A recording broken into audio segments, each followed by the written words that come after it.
Bonjour, mon nom c'est Sophie Thibodeau, votre 12e présidente de la Fédération des francophones de Terre-Neuve et Labrador. Je vous invite avec moi à survoler 50 ans d'histoire qu'on va vous présenter.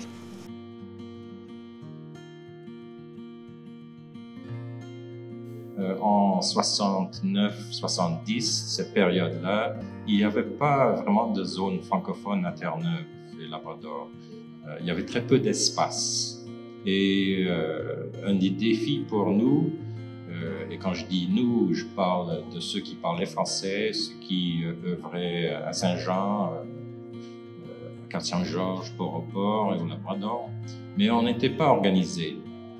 Et on sentait le besoin de créer cette volonté politique pour faire que les politiciens tiennent leurs promesses, pour qu'on puisse avancer les choses. Alors, et puis je dois dire qu'il y avait l'appui d'individus importants à l'époque. Alain Frecker, qui était au gouvernement, Smallwood pendant un bout de temps, puis après est devenu chancelier à l'université. Alain Frecker, natif de Saint-Pierre-et-Miquelon, qui nous appuyait énormément à l'époque. On avait besoin de gens comme lui. Jerry Ottenheimer, qui était ministre de l'Éducation au gouvernement aussi Smallwood. Et Jerry Ottenheimer, qui avait fait des études à Paris, donc était bien disposé à nous appuyer.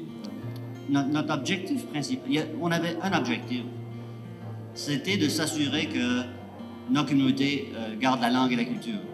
Et puis, on ne passait pas vraiment à la division d'adultes, de jeunesse, des choses comme ça. On avait un objectif, c'était de s'organiser et puis de créer une sensibilité au niveau des fonctionnaires, puis aussi de notre propre communauté, au fait français, puis le fait qu'on avait une langue et une culture française qu'il fallait qu'on travaille si on voulait la garder. On se trouvait là avec 3 associations, dont celle de Port-au-Port, Cap-Saint-Georges, qui était quand même là depuis 2 ans déjà, l'association des Terre-Neuviens français, comme il s'appelait. Tandis que les 2 autres associations, c'était des nouveaux-nés. L'association de Saint-Jean, l'association du Labrador, c'était 2 associations qui existaient à peine. Mais on s'est rendu compte que sur le plan organisationnel et sur le plan éventuellement budgétaire, politique, même social, il y avait tout intérêt à créer une fédération entre nos 3 associations. On considérait la fédération comme une coordination de travail, comme un noyau, un centre de communication peut-être entre les 3 associations. Mais pour dire qu'on avait un secrétariat ou qu'on avait un budget, non, pas du tout. On n'avait rien. On avait des associations dans les 3 régions. Puis en 1974, on a créé l'association, ce qui s'appelait justement l'Ordre du Bon Temps de Stéphanville. On n'avait pas de bureau régional, ni de bureau d'association, ni de bureau provincial. Chaque fois qu'on se réunissait, à l'époque, si je me souviens bien, on est allé d'habitude entre la côte ouest, soit à Cap-Saint-Georges, soit à Stéphanville, puis à Labrador City, Wabush.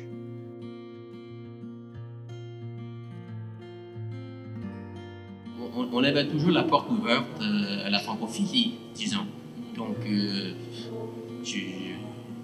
on peut le dire, ça fait partie de la fédération depuis les tout débuts. Actuellement, c'est les femmes qui sont toujours impliquées, qui sont dans toutes les autres associations et les mènent.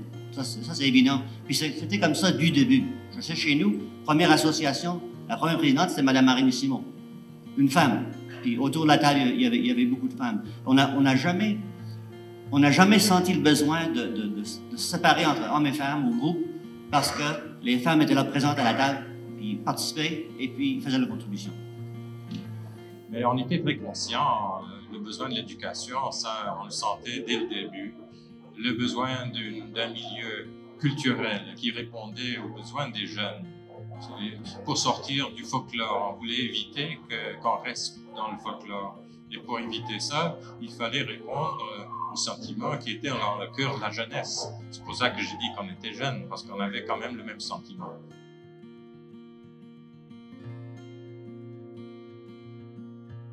le plus grand défi pour nous, c'est vrai que les autorités ne nous aimaient pas. Je ne sais pas s'ils se sentaient menacés, mais ils ne voulaient pas qu'on pratique notre langue. Mais le plus difficile, c'était de convaincre notre propre monde du valeur de la langue, puis du fait qu'on devrait la garder, que c'est quelque chose d'important, parce que ça n'avait jamais eu de valeur avant. On réussissait mal à se mettre ensemble vraiment comme fédération. Il y avait des soupçons de famille qui existent dans toutes les situations. C'était trois regroupements complètement différents. Les Terneviens de souche, Terneviens français de souche, qui sont là depuis toujours. Même une bonne partie de ce groupe-là sont partiellement d'origine autochtone. Je n'ai pas entendu parler de ça aujourd'hui, mais il y a l'aspect jactard dans l'ancien langage des Terneviens.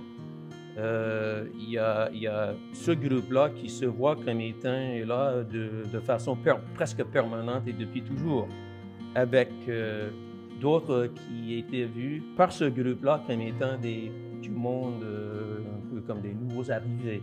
Je pense qu'il faut essayer de comprendre aussi la situation. Les gens de la côte ouest, on avait formé la première association. On était les vrais Terneviens français.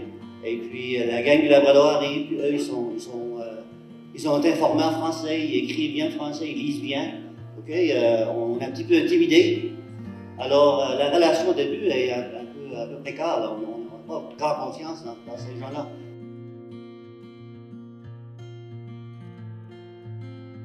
Quand je suis arrivé, c'était pas tellement difficile, ça peut pas être pire. Il y avait vraiment des scissions qui relevaient des différences culturelles des groupes. Des scissions qui relevaient aussi des questions financières. La fédération avait le budget et le séparait par la suite. Et les gens, évidemment, dans ces cas-là, tout le monde se trouvait lésé.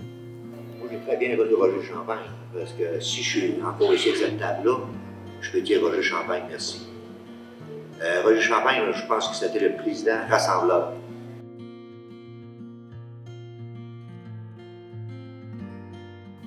Non, la première et seule réalisation, dans le fond, ça a été la reconnaissance du gouvernement pour nos écoles. Les gens ont compris avec la charte qu'il y avait droit à une école, mais c'était pas évident de convaincre tous les parents d'embarquer là-dedans. Qu'on puisse avoir gagné un centre scolaire et communautaire à la Grande-Terre, un programme homogène au Cap, et même une école à Saint-Jean, ça relevait quasiment de l'impossible. Et là, on a créé un comité de parents, puis on a décidé de recenser les francophones. Mais c'était pas évident, parce qu'il n'y avait pas de véhicule pour les contacter. Il n'y avait pas non plus. On prenait les noms dans l'annuaire de téléphone, mais c'était confondant. Je me souviens d'avoir appelé une vingtaine de TC. Il y a une vingtaine de TC qui demeurent ici. Même d'avoir été frappé à une porte dans le battery pour avoir son nom pour la pétition. On se rend compte que c'était tout des TC, ils ne disaient pas un mot de français. On cherchait des Benoît, il ne l'avait pas, il n'y en avait pas. Là, on faisait la liste des Benoît. On a carrément fait tout l'annuaire. Dès l'instant qu'on se promenait sur la rue, qu'on allait au centre d'achat, qu'on allait faire le marché, on accrochait tout le monde qui parlait français. « Madame, parlez français, avez-vous un enfant? » Pour les convaincre de signer leur pétition. Mais quand je repense à cette époque-là, je crois que comme président, j'aurais poussé beaucoup plus pour l'école française et beaucoup plus vite. Beaucoup plus vite. Il fallait que ça vienne. Et l'idée d'aller étape par étape, dans le sens politique, ça a fonctionné. Et même dans le sens éducationnel, ça n'a pas fait de mal. Mais je crois que pour le fait français comme tel à Terre-Neuve, on aurait dû aller un peu plus vite avec ça et peut-être moins par étapes. On n'a pas réussi à convaincre les personnes qui étaient contre au début, mais on a réussi à se débarrasser de ces personnes-là. C'est une période extrêmement difficile parce qu'il fallait essayer de convaincre notre monde à nous. Que ce qu'on demandait, on avait le droit, puis qu'on devait être fiers de notre langue, de notre culture. Je pense que je voudrais souligner la différence entre l'approche à Cap-Saint-Georges et l'approche à la Grande-Terre. Nous autres, on a accepté un programme d'immersion. Avec notre expérience, on a réalisé que ce n'était pas ce qu'on avait besoin. Les gens de la Grande-Terre l'ont réalisé aussi parce qu'ils l'ont vu pendant cette expérience. Ils ont appris. Alors, eux, ils ont commencé à revendiquer pour une école française. Et puis, je pense qu'ici, je dois absolument le crédit à Mme Geraldine Barker, qui est venue de l'université à ce moment-là, puis qui a rassemblé les parents. C'est elle qui est vraiment qui les a rassemblés. Elle, et puis Angela Moore, je pense. C'est les deux personnes qui viennent en tête. Mais Geraldine surtout a fait un très bon job de rassembler les parents, de les convaincre de bien fonder ce qu'ils demandaient, puis de leur droit de l'avoir.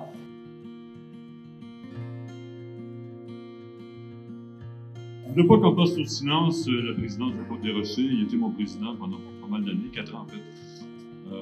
C'est un grand homme, je sais des deux, mais un grand homme. Il a fait pour la Fédération des grandes choses aussi. Rappelez-vous que la première pelletée de terre à la Grande-Terre, c'est à l'époque où Claude Desrochers était président. Si mes souvenirs sont bons, le drapeau aussi. Il y a le journal de Gaboteur qui était de mon temps. On s'est rendu, on avait de la misère à avoir du financement, on s'est rendu à Québec, on est allé voir différents organismes. On a eu un don de 5 000 pour commencer une imprimerie. C'est là qu'on a commencé avec le Gaboteur. Et ensuite de ça, je pense que l'autre grand point, c'était l'embauche du directeur par le nom de Paul Charbonneau, qui est arrivé dans les années 80. Paul, c'était un type qui sortait juste de l'université, il n'avait jamais travaillé, mais il démontrait un go qui était prêt à tout prendre. Je sais quand on lui a fait passer l'interview, on lui a dit « je ne passe pas grand-chose à Terre-Neuve », tout ça. Mais c'était comme une vision. Je pouvais voir qu'avec Paul, on allait aller d'avance dans les dossiers. C'est correct qu'on tient le nom de président de francophone, mais c'est vraiment le directeur général avec les dossiers qui va faire avancer bien les choses. C'est que ça, c'est deux grands points. Puis ça a été décidé de le temps de Roger Champagne qui devrait déménager à Saint-Jean, mais il y a eu beaucoup de rouspétage parce que la Côte-Ouest pensait que ça devrait être dans leur coin. Il y a été un temps que moi-même, j'étais de la vie, puis j'étais grand appuyeur de la Côte-Ouest, que vraiment les territoires français, c'était là. C'est là que tout devait se dérouler, mais il faut être aussi réaliste que toutes les réunions, que toutes les affaires, questions monétaires, se produisent toutes avec Saint-Jean. Tous les bureaux provinciaux, les bureaux fédéraux. C'était une question de finances. Je me souviens que la première année, on a développé un plan de développement global. À cette époque-là, Michel Bastarache était directeur du programme des langues officielles au secrétariat d'État du Canada. Puis lui, il avait écrit à un moment donné dans un discours, « On veut que les communautés utilisent les fonds fédéraux pour des choses qui restent, et non pas pour des choses éphémères qui n'ont pas d'impact sur le développement des communautés. » Un débat qu'on a encore maintenant. Dans ce temps-là, il y avait la Longue Veillée qui avait un budget faramineux pour un festival de 3 jours. On avait des subventions pour organiser des cabanes à sucre et des épluchettes de blé d'Inde. On avait même des subventions pour financer des clubs d'échecs. Mais finalement, les gens ont compris que s'il y avait un plan, certes ça aidait, ça donnait un outil de négociation pas mal plus intéressant, si on pouvait s'entendre entre nous avant de le présenter. Puis les gens ont apprécié aussi qu'ils étaient capables de faire autre chose. On a réussi aussi à avoir des gens qui se sont pris en main. Puis le seul mérite que je me donne là-dedans, c'est qu'on a réussi à à laisser de la place aux leaders du coin. C'est drôle, ça a été probablement un des plus grands débats qu'on a eu. On avait tendance, dans les réunions d'affaires, à avoir des consensus relativement facilement, même sur des questions aussi compliquées que l'éducation française. Parce qu'il faut dire que moi, quand je suis arrivé avec la Charte des droits, l'article 23 de la Charte des droits et libertés, et c'était drôlement plus facile de faire de l'animation communautaire, parce que les gens savaient qu'il y avait un droit à l'école française.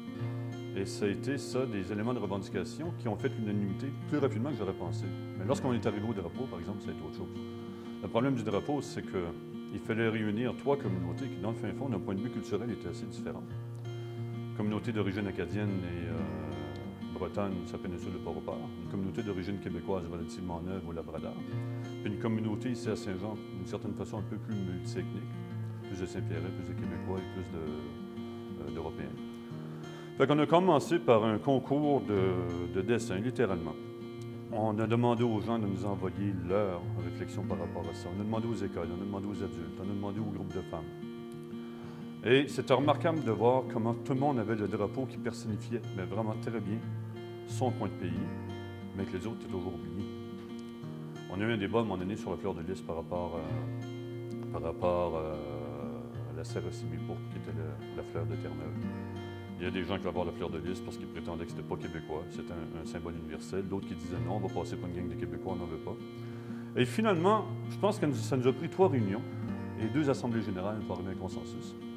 Puis le consensus, c'était d'aller chercher quelque chose qui personnifiait la francophonie. Mais les gens insistaient aussi pour dire qu'un drapeau, il fallait que ça personnifie Terre-Neuve.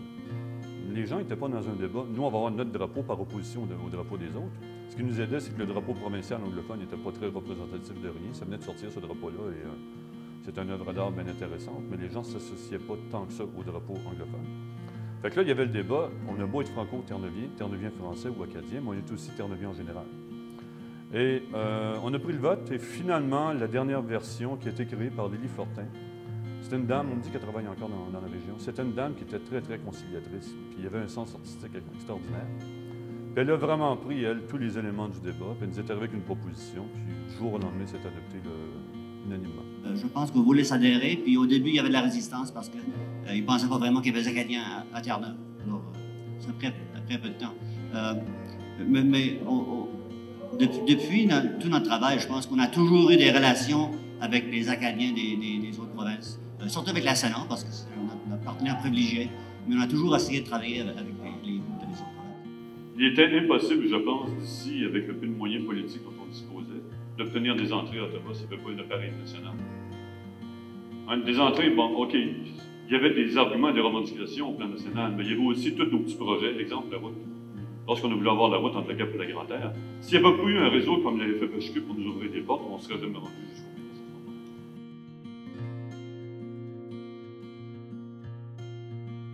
Jusqu'à la fin de mon mandat, en mai 1995, nous avons travaillé à l'élaboration de la première entente Canada-Communauté, qui a été signée en octobre de la même année. C'était Jean Guidion qui venait de prendre la présidence. On a évolué, on a beaucoup plus de services, on n'a plus besoin de tout le temps se justifier. Bon, il y a l'école, il y a des tas de choses, mais les gens en général sont pris par le quotidien et ne s'inquiètent pas trop de nos associations. Par contre, quand il y a des difficultés, à un moment donné, ils sont privés de leurs services, que ce soit la radio ou autre, alors là, ils savent où s'adresser. Sur 30 ans, j'ai vu énormément. Avant, c'était juste quelques amis qui se rencontraient. Mais maintenant, il y a quand même un mouvement où on sait qu'on a quelque chose de solide. Là. Et puis, bon, nous allons construire notre centre scolaire et communautaire, il faut bien que je le dise, puisqu'on a une... Et c'est pas seulement de la pierre, des murs, mais c'est vraiment, pour moi, c'est concret. Puis, ça donne un certain sens de sécurité. Non pas qu'on va toujours avoir ce qu'on a actuellement, on va toujours se battre pour avoir des sous, de l'argent supplémentaire pour des activités, mais je ne peux pas imaginer qu'il n'y aura plus de francophones ou qu'on va être assimilés. Je demeure optimiste parce que, je retourne dans l'histoire un petit peu, mais je pense que c'était en, je sais pas si c'est 72 ou 73. Il y a un professeur de l'Université Laval qui s'appelait Éric Waddell, qui est venu sur la péninsule, qui a fait une étude de la situation de la minorité, et puis il a produit un rapport pour le secrétaire d'État, je pense que c'était. Et puis là-dedans, il a dit que dans 25 ans, il n'y aura pas un seul francophone qui demeurera sur la péninsule. On est encore ici. Okay? Je pense que ça me donne l'espoir pour dire qu'il y en a venir. 30 ans d'un réseau associatif, c'est très, très court. Il faut apprendre à se connaître, à se développer et à travailler ensemble. Nos communautés sont en difficulté.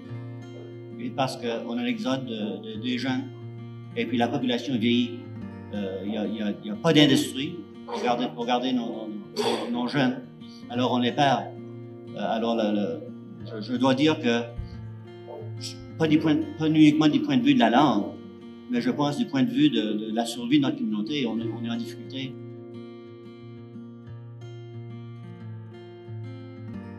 On avait un gouvernement à ce moment-là, un gouvernement de M. Harper, si vous vous souvenez, à ce moment-là, conservateur.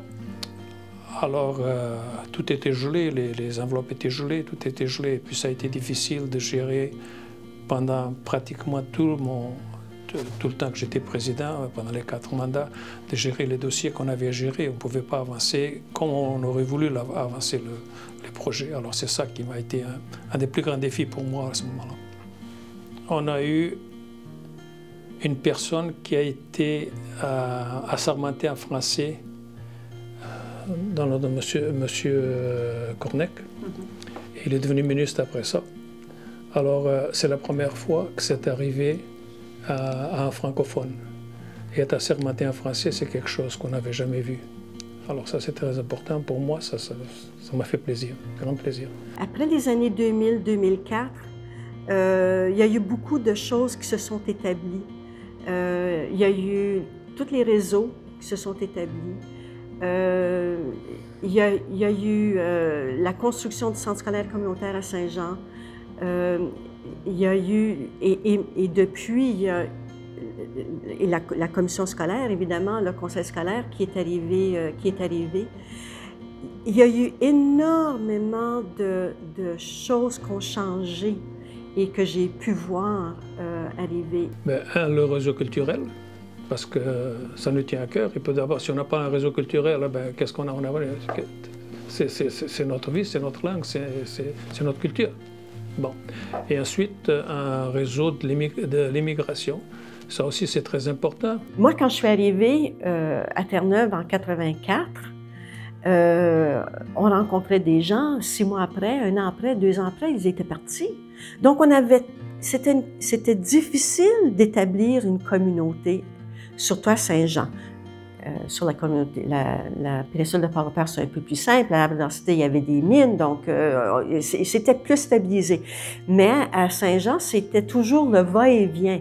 Mais on n'a plus cette problématique-là maintenant. Il faut qu'on maintienne notre démographie. Sinon, si on perd nos personnes, si on n'a pas les personnes dans nos villages, dans nos associations, on n'a plus rien. On a réussi à percer au niveau de la santé. On a fait,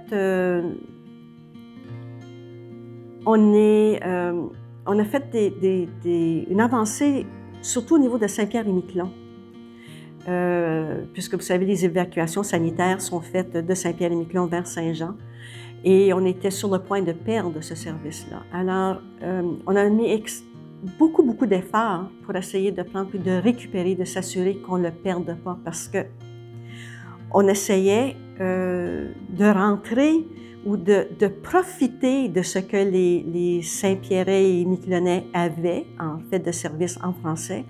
On voulait en faire profiter notre communauté francophone aussi. Et avec la stabilité du réseau santé, l'avenue et la stabilité du réseau santé, et avec les études qui ont été faites, encore une fois, avec les communautés, on a finalement réussi à percer avec Saint-Pierre-et-Miquelon.